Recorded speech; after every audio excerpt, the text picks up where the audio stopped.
Ndabasuhuje kandi mbifurije ishya n'ihirwe mu byo mukora byose, harimo no kunkurikirana ndetse mbibutsa ko gukora subscribe, like, share na comment ari ikintu gikomeye kuri twe mu buryo mudashobora kumva.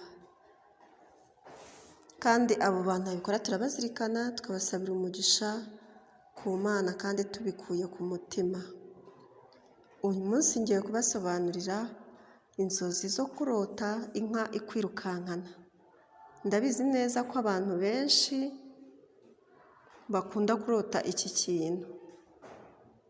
Ndabibutsa neza ko tugira inzozi z'uburyo bubiri. Hari inzozi z'ibyo twifuza kugeraho, hakaba n'inzozi ziza dusinziriye. Kandi twabonye neza ko mu biganiro byashize, ubundi inzozi ni iki? Ziza byagenze gute? Muri Yobu ibice 33 umurongo wa 14 harabisobanura neza. Ubundi ubusanzwe inzozi ni bumwe mu buryo Imana iba ituvugisha, yabiguhwitura, yabikwereka ibigiye kubaho, cyangwa se igukebura ngo uhindukire cyangwa se uhindure ingamba mu buzima uba urimo ako kanya. Mbere y'uko tugera ku gisobanuro cyo kurota inka ikwirukankana, reka turebe kurota uragiye inka bisobanuye iki? Kurota uri gukama inka bisobanuye iki? Kurota inka z'igitare arizo ubona mu maso yawe, kurota ubogora amata bisobanuye iki? Cyangwa se kurota abantu bari kwirukankana inka cyangwa nawe uri kwirukankana, hanyuma tunarebe kurota inka iri kukwirukankana. Reka duhere kurota uri gukama inka. Kurota uri gukama inka bisobanuye ko hari amahirwe ugiye kubona kandi azagira umumaro.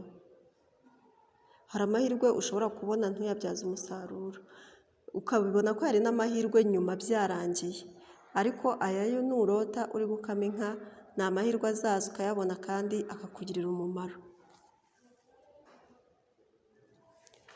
Turebe ikindi, kurota inka z'igitare. Kurota inka z'igitare bisobanuye ko ugiye kubona amahirwe menshi cyane. Ahangaha bitandukanye no kurota ubona inka z'umukara. Ahangaha bisobanuye ko ugomba gusenga cyane, kwitonda ko hari ibyago bishobora kukugwirira. Ikindi, kurota ubogora amata. Birumvikana mu muco nyarwanda, n'ubundi kubogora amata aba ari ishyano. Kurota ubogora amata rero bisobanuye ko hari amahirwe ugiye gutakaza. Ahangaha nababwiye yuko inzozi ari bumwe mu buryo Imana idusanga ikatuganiriza, itwereka, ituburira. Aha wakabaye ufata igihe ugasenga. Turebe nanone kurota abantu birukankana inka cyangwa se wowe wirukankana inka. Ahangaha bikwereka ko intego ufite imbere uzayigeraho, ariko nuba uri kuyirukankana ntuyifate, bisobanuye ko ikintu wenda kugeraho bizakugora kukigeraho. Aha bizagorana, n'ubundi intwaro ni yayindi, ni ugusenga. Hari ukurota rero inka iri kurisha ubwatsi.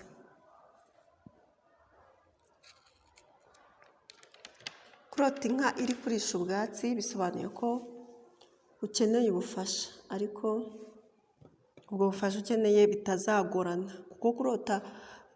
Kuko mu buzima busanzwe ushobora gukenera ubufasha ariko bukakugora kubugeraho, bigasaba ibindi bintu. Ahangaha rero nurota inka iri kurisha ubwatsi bisobanuye ko hari igihe kigiye kugera ugakenera ubufasha ariko bikakorohera. Kurota rero uragiye inka nyinshi bisobanuye ko ugiye kugira amafaranga menshi. menshi. Mu busanzwe mu muco nyarwanda inka ni umugisha, igisobanuro cyabyo kirabisobanura neza, biba bisobanuye ko ugiye kugira amafaranga menshi.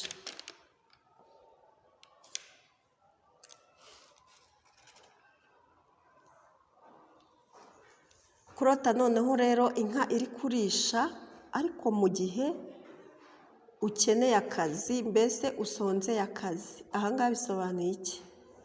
Bisobanuye ko ukwiye kubanza guca bugufi kugira ngo ubone ako kazi. Aha ngaha ushobora kuba ukeneye ako kazi wiyizeye ku bwenge, ku kizame, wumva nta kibazo, ariko kora atansiyo nurota gutya. Umenye ngo ntiwirate ubwenge bwawe, ntiwirate igihagararo ufite, ntiwirate abo muziranye bari muri ako kazi bashobora kugufasha. Aha ngaha biba bikubwira ngo ca bugufi nibwo ushobora kubona ako kazi. Cyanyuma rero kurota inka iri kukwirukankana. Izi nzozi ni iz'abantu dukunze kwisangamo akenshi, ndetse tukaziha n'ubusobanuro butahuye n'ubwo ngiye kubaha. Abenshi bazi ko kurota inka ikwirukankana biba bikubwira ko hari ibyago, hari ibibazo ugiye guhura nabyo. Bijya gusa nabyo n'ibyo ngiye kubabwira. Aha batubwira ko izo nzozi zisobanuye ko hari amahirwe cyangwa se ugiye kubona cyangwa ubamo wowe utazi, ariko hakabaho kugirirwa ishyari. Hari amahirwe ugiye kubona ukazagirirwa ishyari, cyangwa se hari uko wowe umeze nubwo utabizi bituma abantu bakugirira ishyari. Umuti w'izi nzozi byose rero nababwiye ko ari uburyo Imana iba iri kuganira natwe. Umuti wabyo ni ugusenga. Ubusobanuro bw'inzozi tutavuze waba wararose ushobora kutwandikira muri komenti, nawe tukagusobanurira izo nzozi, kandi aha hava amakuru yizewe.